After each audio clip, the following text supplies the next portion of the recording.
welcome along to today's webinar called Why Community Engagement is Key to Your Success. I'm John Dawson from the Community Shares Unit based at Co-operatives UK. And today we have also Donald Steele from a community-based cooperative in Birmingham called York Supplies. And we also have a film which we'll be showing you as part of today's webinar as well. For those of you familiar with Zoom and webinars like this, and for those of you who aren't, we have a Q&A function. So you should be able to see a Q&A button on Zoom. So if you have any questions throughout today, please add them in those. We will monitor those throughout today, and we will try and pick those up throughout the webinar. And at the end, we have dedicated slot to pick up some of those as well. And Donald and myself can work through those. If there are any we can't answer, we can come back to after today as well. We have two presentations, so we will circulate those to you afterwards, and we will also circulate a link to the film, which is a really lovely film, so we'd encourage you to watch that afterwards as well. Okay, we also have Rachel from Locality, who's hiding behind the scenes here, helping with the technology as well, and we'll be helping with any Q&As. So if you do have any questions, please let us know. So today's webinar is run as part of the Community Ownership Fund Support Programme, and there are 10 community support organisations that have come together to provide support to community-based organisations.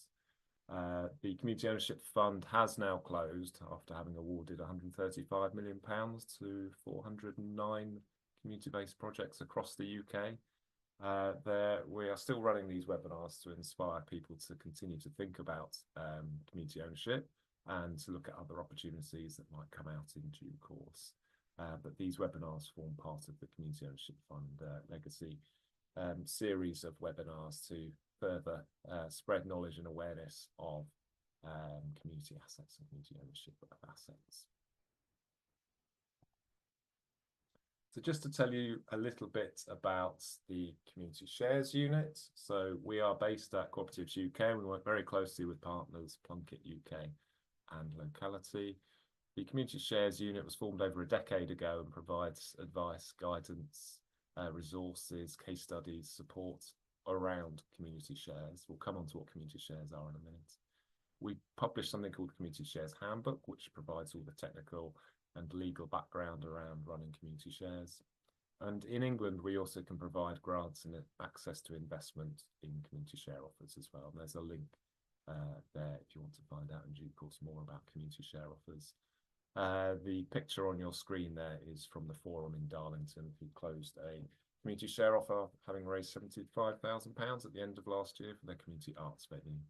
A bit of an example of one of the organisations. And we will have Donald speaking shortly as well from York Supplies. They are a community-based cooperative in the Kings Heath area of Birmingham that was run as a privately owned business since 1947. When the owners wanted to retire, the community came together.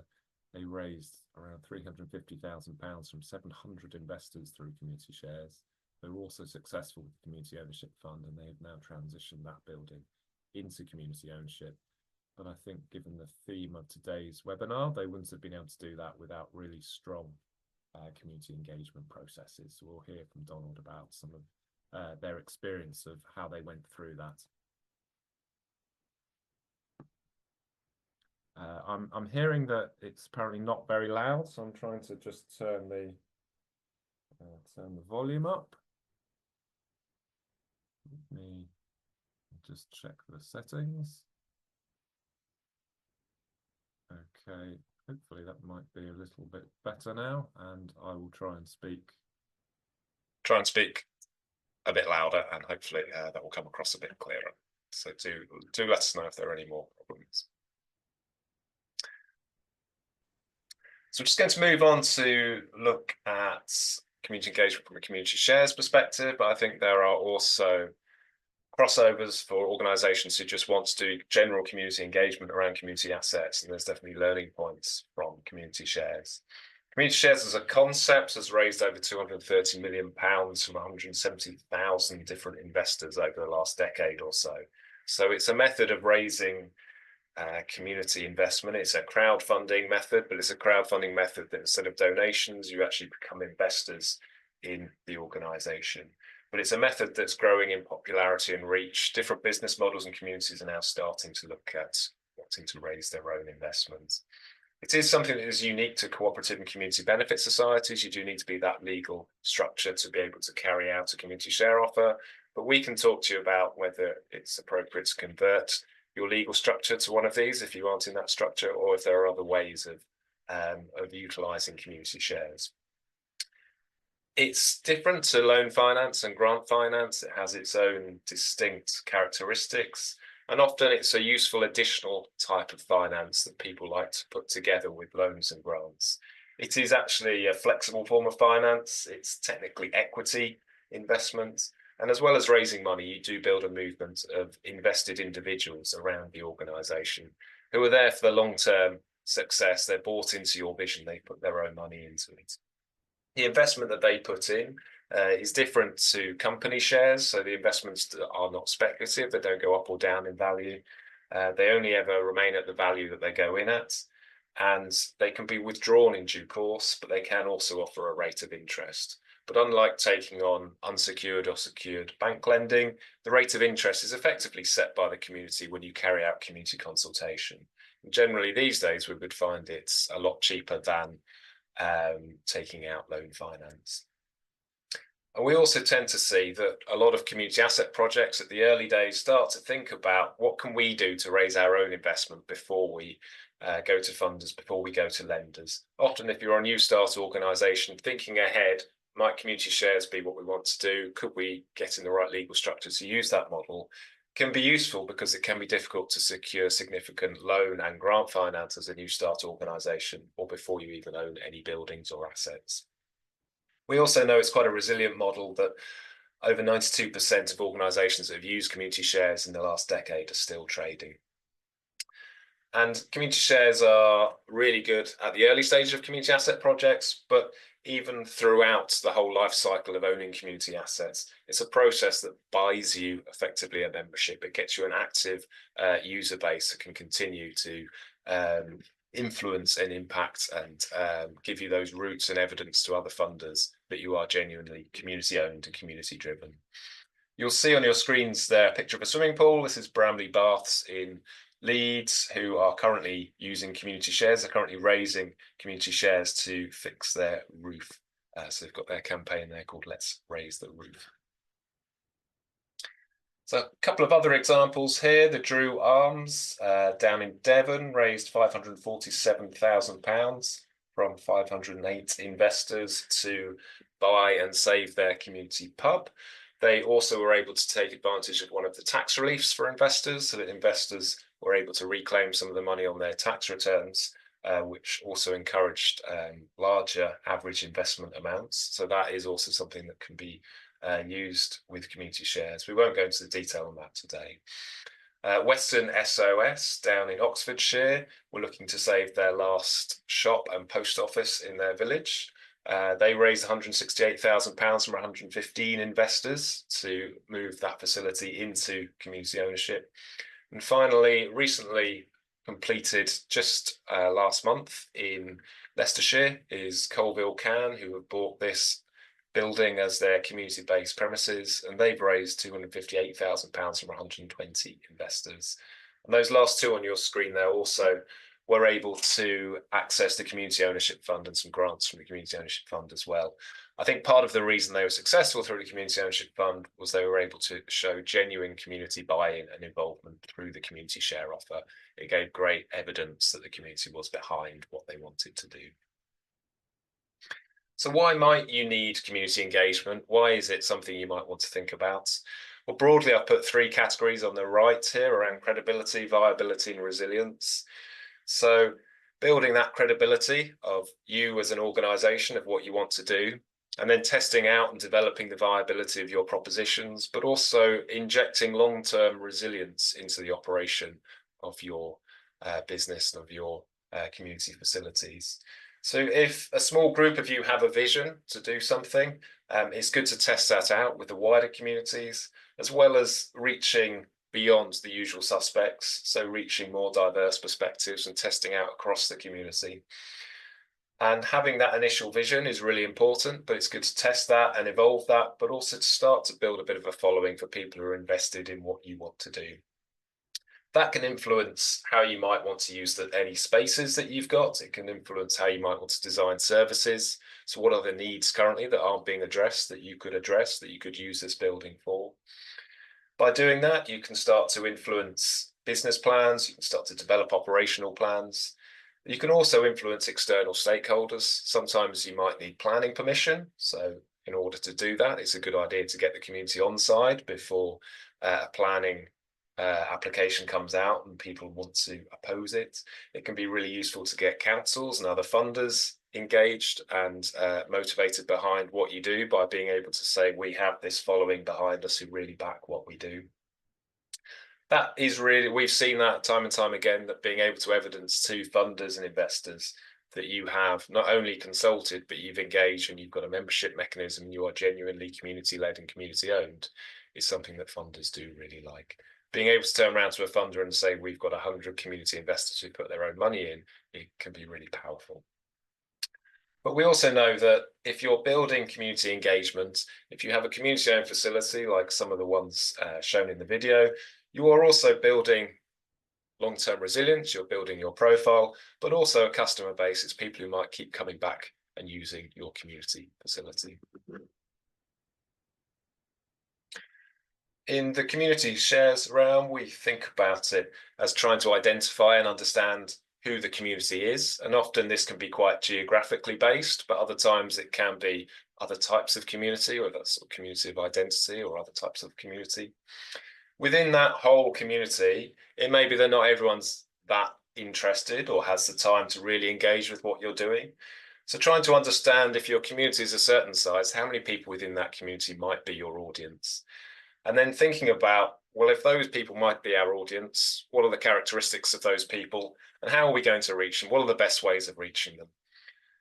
We saw a little bit of that in the film, but at some point within that audience, there might be a smaller number of people who actually are really behind what you do.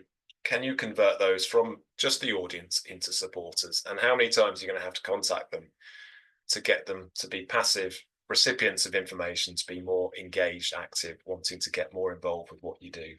And finally, when it comes to community shares, we think about those supporters. How many of those could you convert into investor members? Now, if you're not using community shares, I think that still stands in the sense that you can have a membership scheme. How many supporters might you get to be involved as members? How many might you ultimately get to be as volunteer directors? So it's worth thinking about that triangle of engagement and how you move people along that triangle. To give you an example from the community shares realm, if you wanted to raise £200,000 in community shares, a lot of the community ownership fund projects used community shares, and all the projects needed to raise match investment, and community shares was a good way of doing that. But if you wanted to raise £200,000, you could look at it in different ways of trying to understand how realistic that was. So if you thought the average investment might be £200, then you would need to reach 1,000 investors. If the average investment was £500, you would only need to reach 400 investors. So if we think back to the triangle, you can think, well, how big is our community and how many of those can we convert to be investors? If your local population is around 4,000, you can also start to think, well, how many of those are old enough to make an investment, which is generally people over 16 when it comes to community shares, which leaves you with 3,200 potential investors. Now, of those, that is clearly more than the 1,000 or the 400 investors in the first couple of bullet points there. But is it realistic to convert that many people? So that will range from having to convert either 12.5% or 31% of the potential investors to actual investors. So you need to start to think, if we need to convert that many people locally, how are we going to reach them? And how are we going to reach those conversion levels? So you can start to map out Is this doable? So do you know whether you can reach that number of people? If that's not the case, maybe you need to think about increasing the average investment amount, and that might be identifying some high net worth individuals who might be interested in putting in not £200, but perhaps £2,000. It might be thinking about, could we build a small number of those that would help us reach the minimum investment amount more quickly. Often community share offers will launch and say our minimum individual investment might be £50, £100. It's very tempting to lower that to £50 from a democratic basis of getting more people involved within the organisation. But if everyone only then invests at the minimum amount, then you end up needing to reach a much larger number of people in order to reach your investment goals. You can think about how you might secure some larger investments, and often some businesses and other organisations might be tempted to invest £5,000, £10,000 chunks as well. We've seen that in the past. But also thinking about how investors will find you. So often community share offers will use an online platform, but if you're well known locally and you've identified your community as very locally based, perhaps around a pub, then you can think about, well, perhaps we don't need a platform because we know everyone, we know where they all are, we know how to contact them. But then you might be thinking, actually, we do need a platform. There are platforms like FX, like Crowdfunder, that are commonly used for community shares, and they do help you to reach beyond the typical local audience. But I think also in today's online world, particularly with younger people, they're very used to having frictionless transactions of the add to basket, buy now with one click. So people are very used to buying things online. So if you don't have an online mechanism, that can add friction to people wanting to invest. You can think about investors who might be out of town as well, and that would help you reach your investment goals. Often there are people who have connections to a town but have moved out who might be interested in supporting what you do as well. And if you aren't using community shares, I think this still does provide you with some tips and some thinking about your community engagement mechanisms and any membership systems that you might have and how you actually make the most of those. Often, I think companies limited by guarantee, charities, they have technically a membership system, but they don't really make the most of them. And there is an opportunity to use those more, particularly when it comes to funding applications, to evidence that you have done community engagement and you have a number of people who are really bought into the vision and concept of what you do. Just a few more slides from me, but thinking about a clear message. Often when it comes to fundraising through things like community shares, but also appealing to funders and investors, a clear message of something like help us buy a farm, help us save the building, help us save the shop, really does resonate. It encourages people to invest now rather than to think, oh, maybe I'll invest later. So that really does help, and that can help articulate the campaign around a clear message. We always encourage people to start early when it comes to community engagement and to keep doing it, to find resources to put into it. Resources is money, but it is also people, and people power is really useful with that. If you've got the ability to create plans, the community engagement plans, you can evidence to other funders that you're thinking about this and you've got processes in place.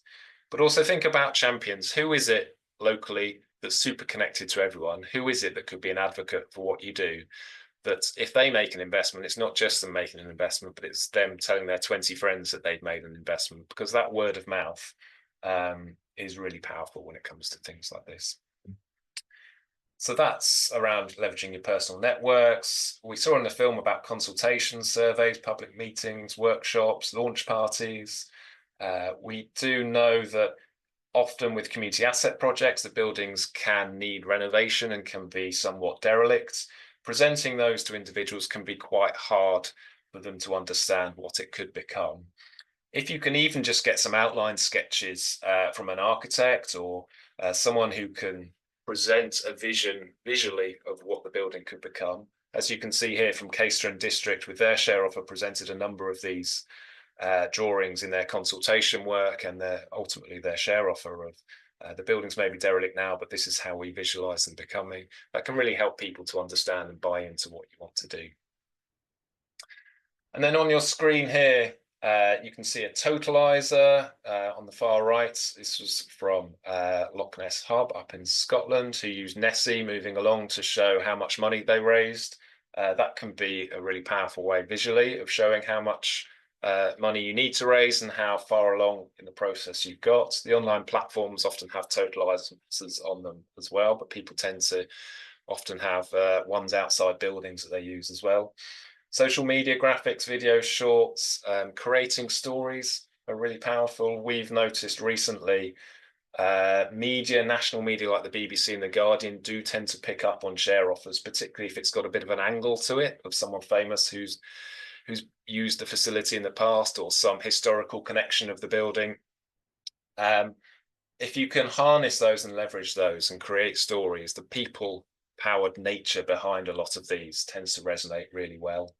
Clear social media graphics. Soul Farm here was a community farm in the southwest that did a community share offer recently, had some very strong social media graphics that really helped them to engage their audience. You can see the bottom right where it says staying alive. We had an organization who were preparing for a community share offer who'd noticed the Bee Gees had previously played in the venue, so they created their whole pledge campaign. They got people to pledge to buy shares before they launched around this concept of staying alive, using graphics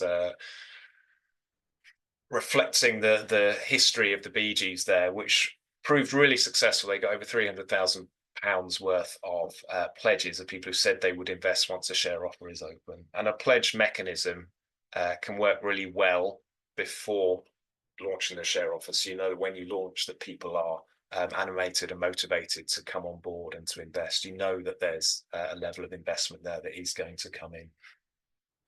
And finally, a recent one from Framson Greyhound, their opening line of their share offer talks about David Jason, who visited the pub previously when they were filming some Only Fools and Horses episodes. So they managed to weave in a quote from him in their opening share offer documentation as well. And we quite often see, albeit fairly tenuous connections to celebrities, these sorts of things do seem to capture some public attention and interest in things as well. I'm going to hand you over now to Donald from York Supplies. Thanks very much indeed, John. As John was saying, York Supplies is a kind of much loved hardware store in the Kings Heath area of Birmingham. Kings Heath is a very interesting area. It has got a really wide range of people living in it, from £1 million houses to a housing estate with areas of very significant deprivation.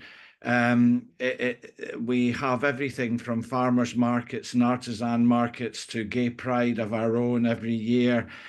So it is really already a sort of quite bustling community. People know each other a bit and see each other in the street. Well, York Supplies was established in 1947 after the war by two Austin employees, engineers, who, having done war work, kind of wanted to do something different, and they decided to set up their own hardware shop. Everybody needed DIY. Their houses were so dilapidated after not being touched during the war, broken windows and so on. And it went on to employ nearly 50 people. It was an extraordinarily successful business that exists today. In that time, it's only had two owners, the founders, and then John and Jean Jaffa. You see them in the middle there, the guy in the red and the lady in the purple. They bought it about 30 years ago, and they're way beyond, they won't mind me saying so, retiral age. They don't look it, but they are. And they were really, really wanting to retire and go and live by the sea. When they put it up for sale, the only people that were interested in it were property developers who wanted to build luxury flats. And somehow they felt sad about that, but they needed to fund their retirement. John had put all his own redundancy money and all his savings into this business.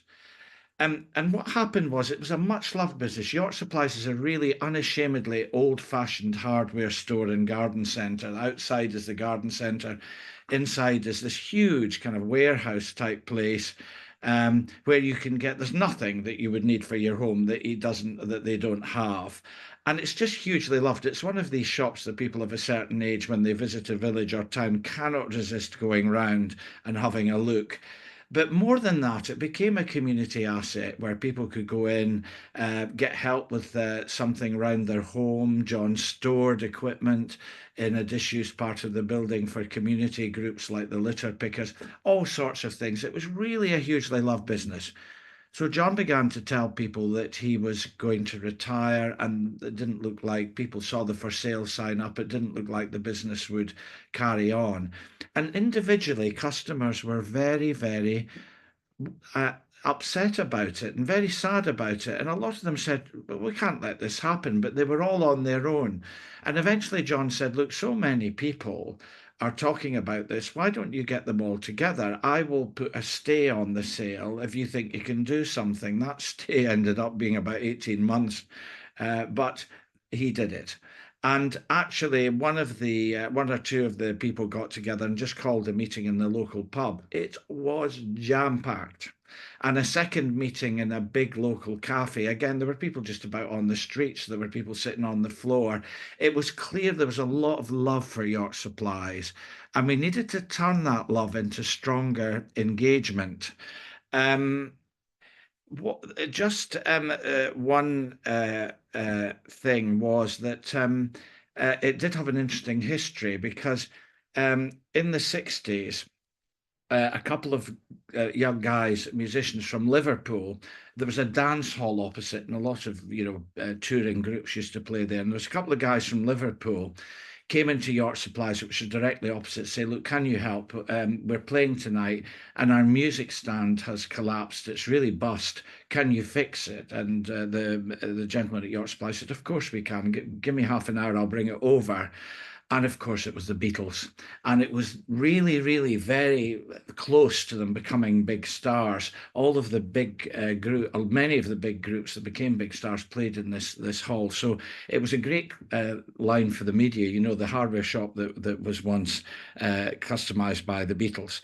But we ended up, as John said, with 700 shareholders, but many, many more people supporting us. One of the things we learned about engagement was not everybody wants or can be engaged to the same extent. Our shareholding, some people gave the minimum of 100. The reason for 100 is to prevent malign groups taking the organisation over. If you just make it £1, that's great, but it can allow a surge of membership and then people to take it over and sell the building for their own purposes.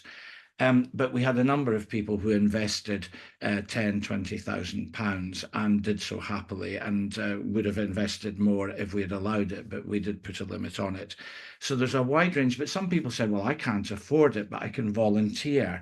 I can't afford it, but I can spread the word." So there was a huge range of engagement. But one of the things that to echo what John said, is it is necessary to convert goodwill into action to get a community result, and especially to get money. We needed to raise £700,000. We needed their money, and goodwill was great, but we had to pull it over to saying, "Give us your money." And it wasn't the best time in the economy to be asking people to do that.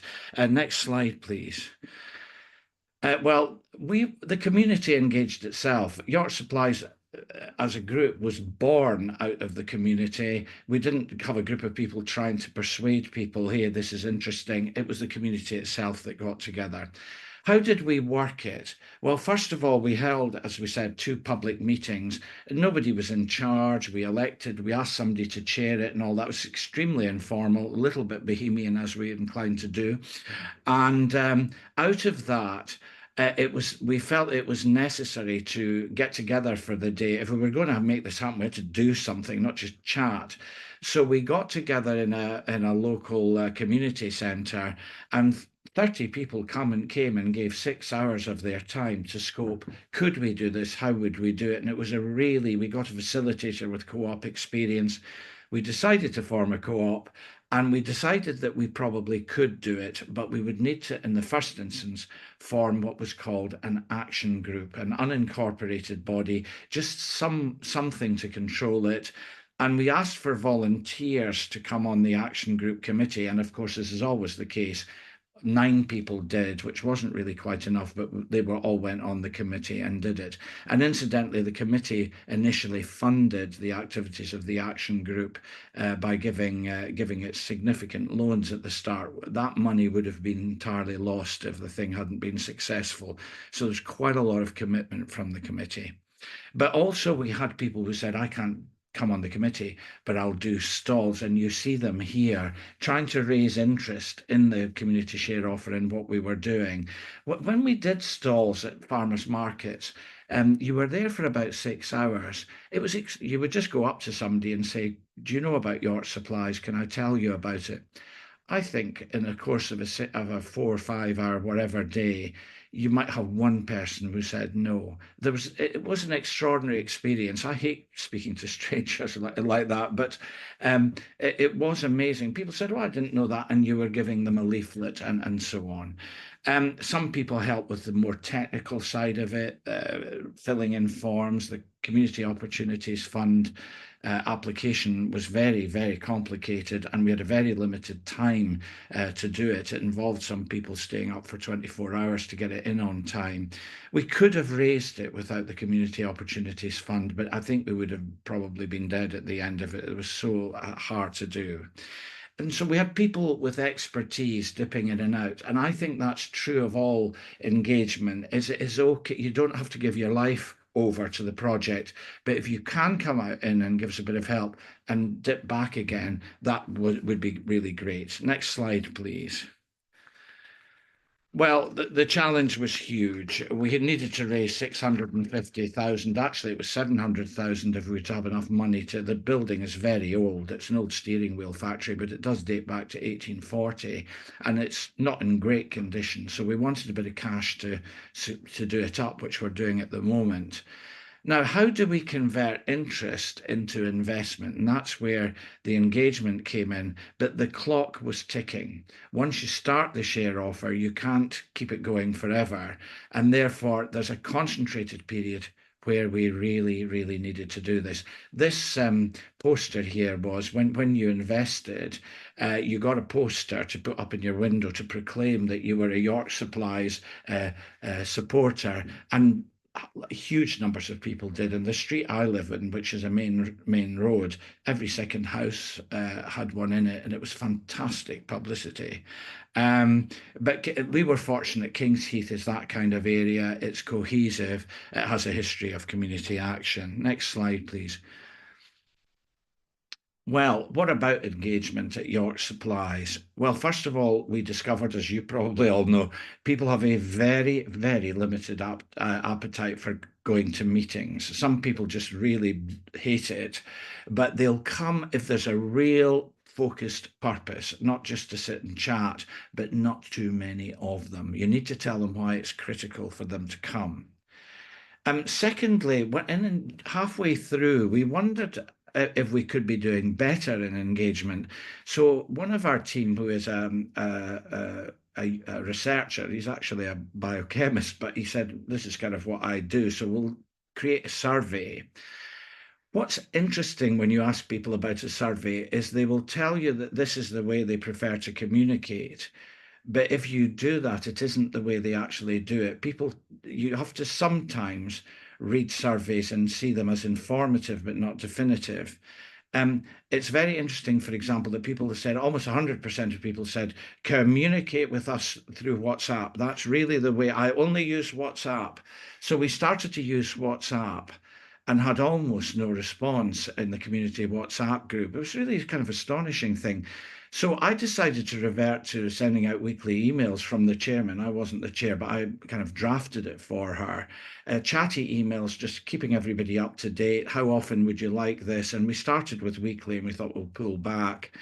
And it had a big response. So it's interesting that people often say they want one thing and they do another. And that's true of life, isn't it? We had stalls most weeks. We had a group of brilliant volunteers, as you saw there. And they were in the farmers market, the artisan market, the gardening, open days, and things where we thought our people might be interested.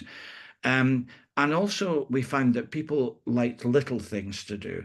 Could you put a poster in the window? Yes, I could. Could you put one in your shop? Glad to put one in my shop. If it was a simple thing, we found hardly ever anybody said no. And we asked every supporter to talk about it to their friends. We wanted to be talked about, and we were, and that was really great. Next slide, please.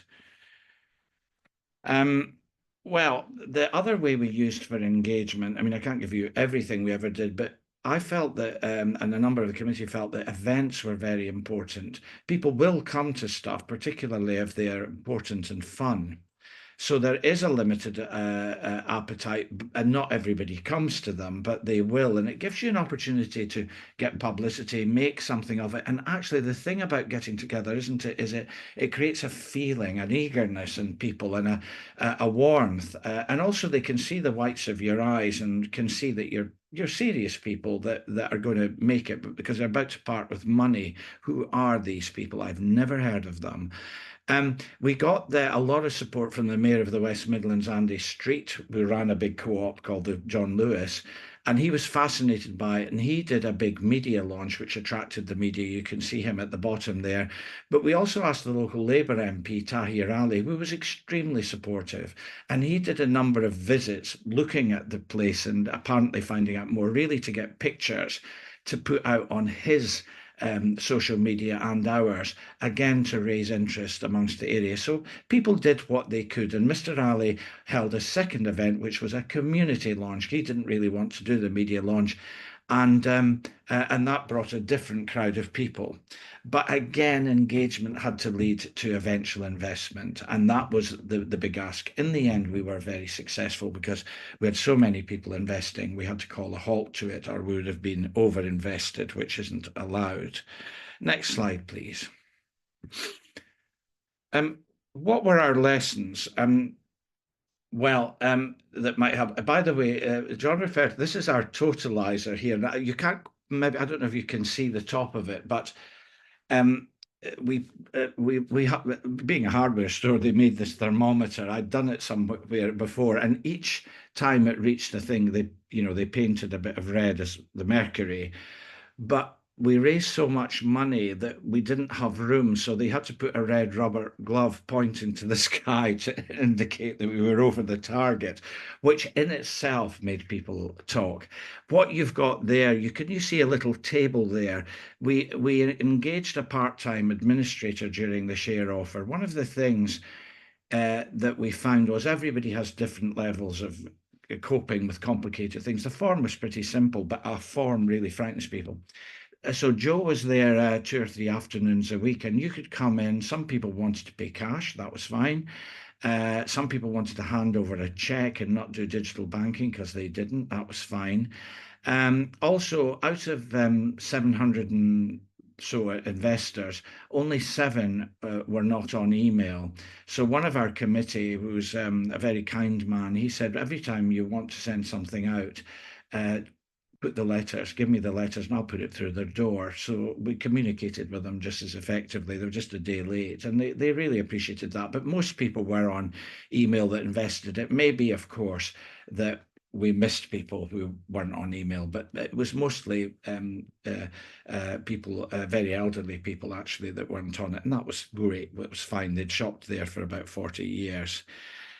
Well, different appetites. Some people are happy to do one thing for you. They're hugely busy, but if you want something done, ask a busy person, but they'll do one thing, and that's engagement. It's often a really big thing. I will contact X and get them on board or whatever.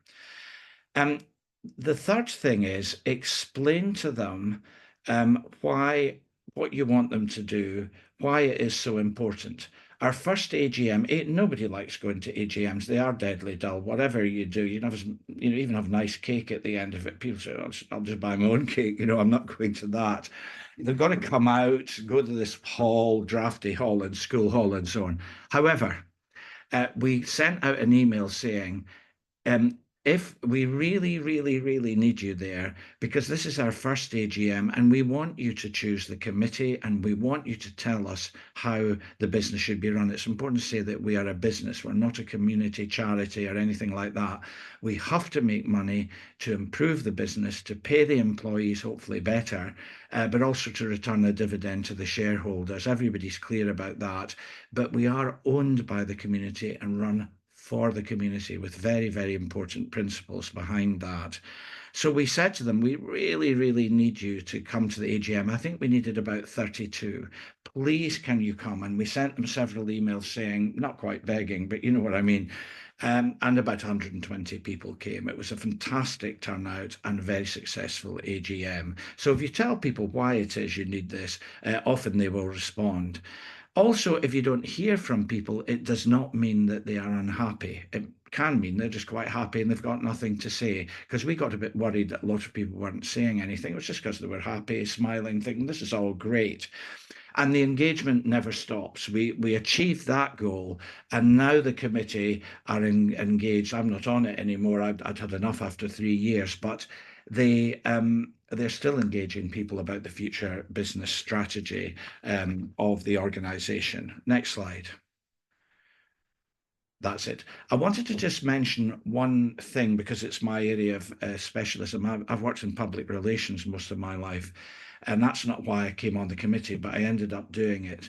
To echo that publicity and the media, if you're going to do a big thing, you can't do it without them. And you need to try and find somebody with the skills or just learn a bit yourself. What we found was that the ITV News, BBC, television and radio, and eventually the One Show, I just emailed the One Show and they were very interested, but they were only really going to be interested if it was successful. So they kept in touch with us for a year and eventually we were on the One Show. And what I would say to you is finally, most of the people more people saw us on television than on social media. But the other thing I just want to leave you with one thought that people don't know about. There is an ultra local social media platform called Nextdoor. It's like Facebook, but it's not about what you had for your dinner or where you went on your holidays. It's about the community. If you're not on it, join it. It's free. That had the biggest audience for us. And a post we wrote about the opening of the share offer in 2 days was seen by 5,000 people. If you don't think that's a lot, that's 5,000 people within 2 miles of your supplies. It's massive. So my big takeaway from this is if you want to engage the local community, get on Nextdoor. Thank you, John. Brilliant. Thank you, Donald. Very inspiring and great to hear your hard one, but first-hand experience there of the great work you've been doing around your suppliers there. Yes, so thank you very much.